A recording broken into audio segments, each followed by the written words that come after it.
breaking news. P Diddy can't take it no more on the inside. Sources says he's having a meltdown. It's out of control. Subscribe at Unique Mecca Audio Prison Story so you can understand what Diddy is getting ready to go through. Subscribe and hit the notification bell at Mecca Audio TV and Unique Mecca Audio. Hit the QR code on the screen at work. Let's keep it moving so we get right to this program. All right.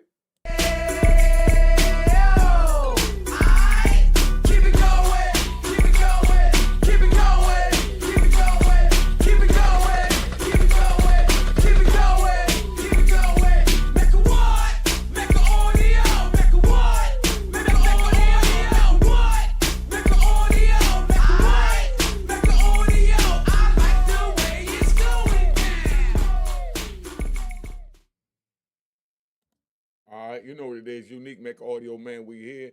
They say Diddy losing his mind in the prison. Do you believe Diddy's losing his mind in the prison? Somebody put in the comments, let me know. We're gonna play this. They asking this dude questions. He's a civilian. He's talking from a civilian point of view.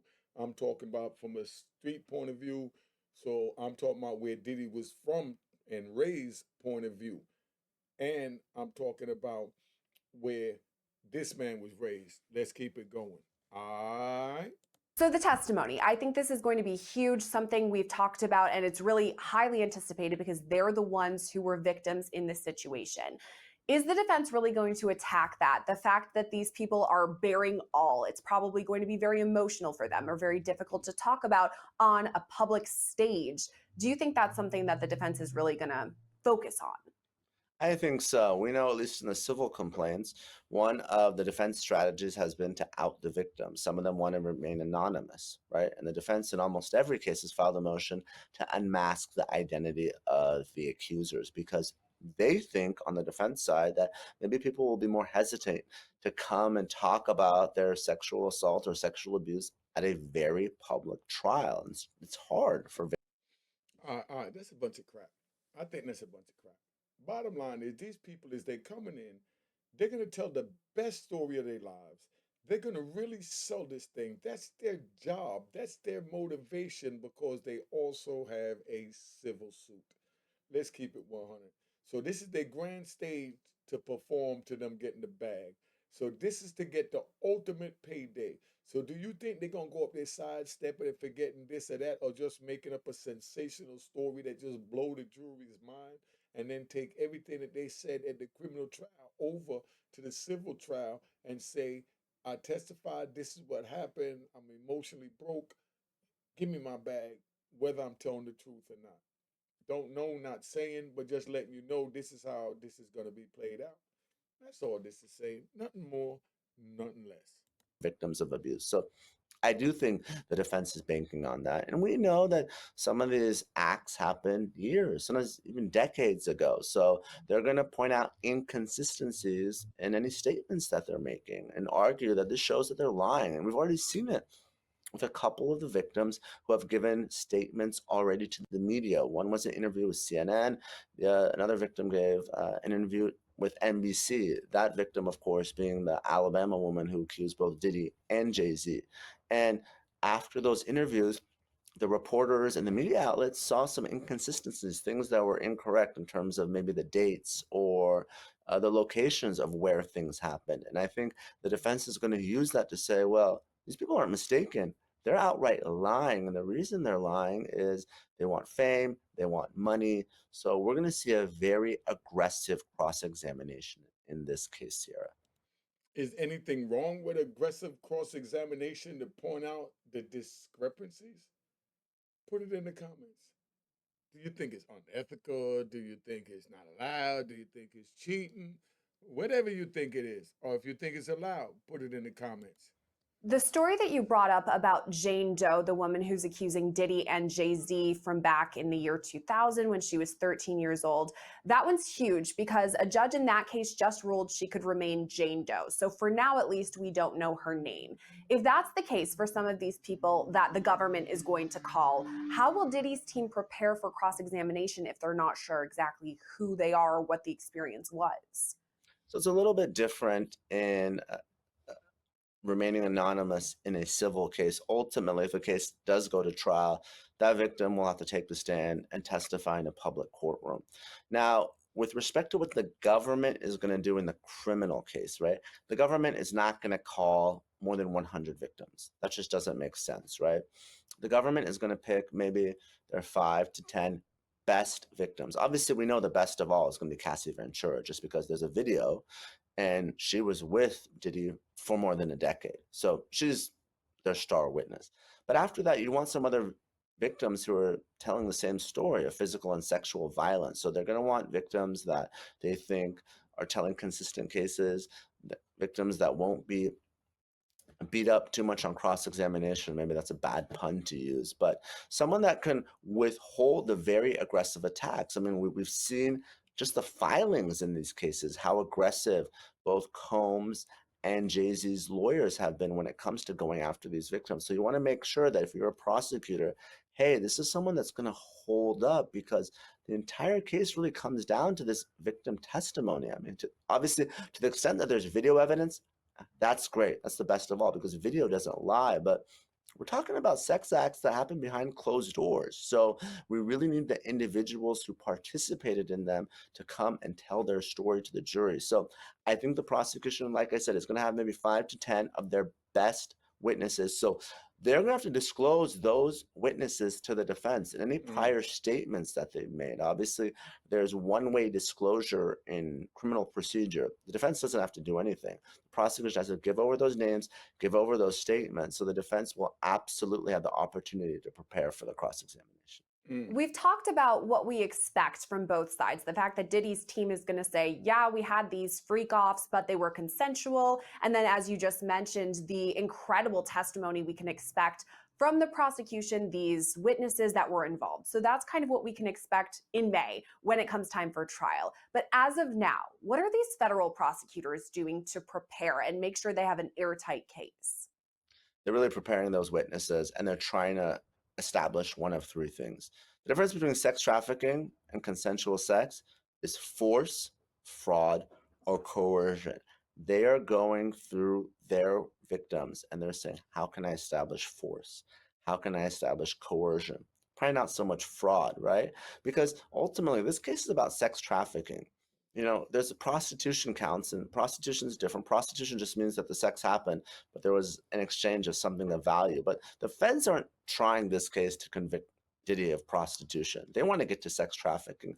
So their entire focus right now is to prove that the sex involved that force or that coercion, right? Was it people being drugged against their will? Was there security? Were there weapons, right? That's why, even though he wasn't charged with the weapons violation, they really talked about the rifles, the assault rifles in the indictment. So I think that's going to be the focus of the Department of Justice in this case. How can we improve that force? How can we improve that coercion? It's going to be interesting to see what they bring forward, because it does seem like they have a lot of evidence. I'm glad you brought up the weapons issue, because you're right, it wasn't a charge, but it's still in the court documents. Talking about the defense side of things, we've kind of inferred what their plan is, at least what we can expect. But as of right now, this next 5-ish months, what do you think the defense team is doing to prepare for the trial? I think the defense has to go one of two ways. Either this was just purely consensual. I think that's going to be tough, because I expect that there would be sex workers involved. I think they're probably going to go and say, listen, this happened. There were payments made, but no one was forced to do this, right?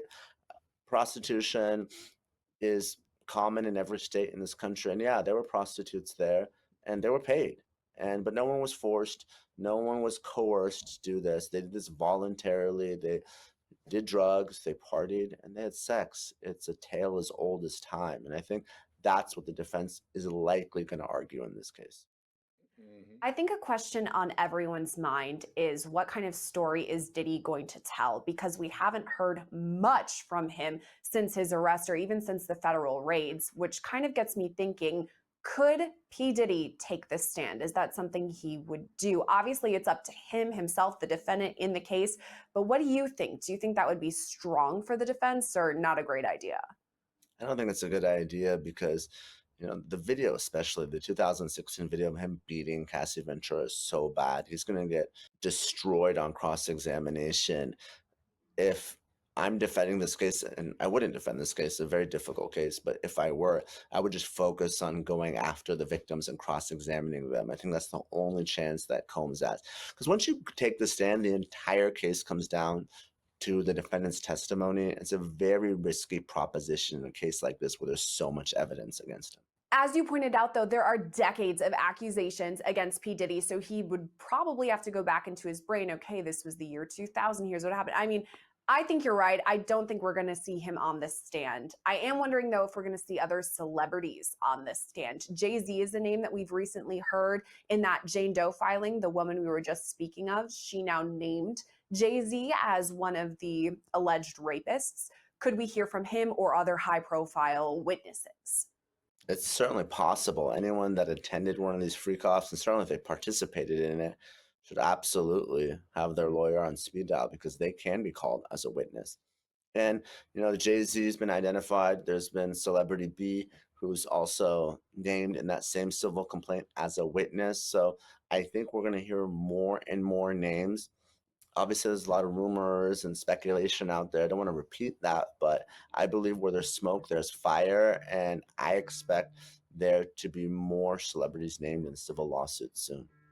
That's something everybody's wondering. Who are we going to see that's called as a witness when this does go to trial? And as of right now, it's set for May, which is interesting because Diddy was arrested and charged back in September, so less than a year from that point until he goes to trial. What do you think? Do you think this May trial date is going to stay, that everyone can be prepared in time for that? I think so. I think unless we get a superseding indictment charging sex trafficking of minors, for instance, or some of these obstruction of justice counts related to witness tampering, I think Diddy wants to go to trial as quickly as possible because he's in custody. I think it would be a very different story if Diddy was enjoying his freedom, even if he was under house arrest. We probably wouldn't see a trial until 2026. But being in custody is a major motivator for people to push their case to trial as quickly as possible. And as we've seen and heard, I don't think Diddy's doing too well in custody. So I don't think he's going to continue this just for the sake of doing so. All right, so he broke this. I like this guy. Let me say that first. I like this guy. He really spoke excellent. He was right on point. He was factual, everything that he's saying. From a civilian point of view, that's what you have to understand, and from a legal point of view as well, right? Very intelligent legally. But Diddy right now is sitting in jail, and they got to bring witnesses against him. These witnesses is going to be anybody they see in any one of those parties, but they're going to label them freak offs. They're going to threaten them that they're freak off tapes. This is what was happening in there. This is what was going on. And if you don't get on the stand and testify and say this and that, and just like that he just said himself, and he was 100% right, they have to prepare the witness. They have to prepare the victim. Why do you have to prepare the victim to tell the truth? You're the prosecutor. Other than tell them, you tell them a lie, we're going to lock you up on a court of law. But when they say prepare them, that means they tell their story and they tell what part of the story they don't want them to tell, what part they want them to tell, what part they feel is impactful, what part don't need to tell because it's not going to help their case to try and convict them. So they're going to tell her, don't say that because that would help him. And that's a violation right there. But you need the witness to come forward to say, oh, I wanted to say such and such, but they told me not to say such and such. That's how people get back on appeal. That's why we go to trial, because there's always going to be a loophole, because they're always going to make a mistake only because they're human, and humans make mistakes. Now, Diddy's sitting there, he got all this going on. Where do you think it go from here? Where would you like it to go from here? Would you like Diddy to be, let's do a survey. Would you like Diddy to be locked up forever? Or how much time would you like for Diddy to get? That's one. Then we got two. Do you think that Diddy should be supported? And when I support it, I mean given the benefit of the doubt that he's innocent and proven guilty, like every citizen under the Constitution? Or do you think we should just take it at face value and lock him up and throw away the key because they do have something called a bail? Do you really think Diddy is a danger to the public? Do you think he's a big danger to society if they let him out? Do you have Diddy as this villain? Yes or no, not giving my opinion, so you find someone else to play with. Now, so that's where we at. Y'all put it in the comments. Y'all let me know. Been on here long enough. Cheers, cheers, toast the crime, toast the crime, the crime, the crime, the crime.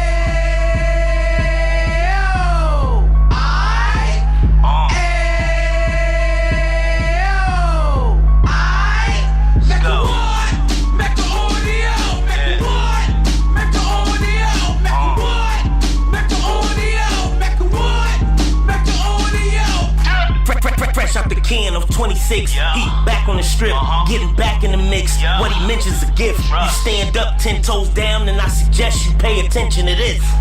Take a little gully posse and put it in hall. He cut from the bottom, came up from the bottom. Drop the book, you should go and get it. An Instagram page and a YouTube you could go and visit. Then you could consider yourself LinkedIn. Sit front row and get Jews from a kingpin. How he went through it, so you ain't gotta go do it. To not pay attention would be stupid. Talking about a man that probably put your grandfather on. Probably the reason that him and your grams got along. A man that generated millions on the block, did his time, never squealing to the cops, make an audio.